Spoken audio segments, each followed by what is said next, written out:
Ang hirap mag-asawa sa panahon ngayon.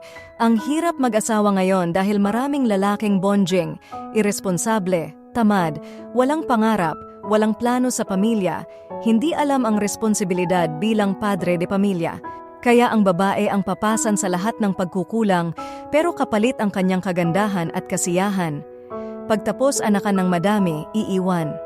Nakakalungkot na nag-aambag na nga financially, babae pa rin ang gagawa ng gawaing bahay, mag-aalaga sa mga anak, magseserbisyo sa kanyang mister at sa family planning. Hindi alam ng lalaki na maraming nagbabago sa katawan ng isang babae sa pag-pills, IUD, implant, patch, ligate. Tapos expect pa rin ng lalaki na dapat maganda pa rin at fresh ang kanilang misis.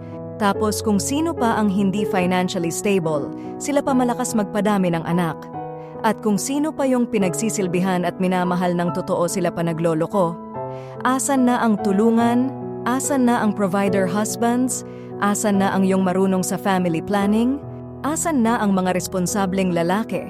Asan na ang mapagmahal na mga tatay? Asan na ang mga knight and shining armor? Paunti na ng paunti sila dahil imbes pangaralan ang mga kalalakihan, babae ang inaalipusta sa pagkakaroon ng high standards. Kaya masisisi mo ba na dumadami ang strong independent woman, single mom, for mommies, high standards, mapili at hindi na martyr? Nagustuhan mo ba ang kwento ko? Kung yes, mag-follow ka na sa Kanor Stories. Maraming salamat!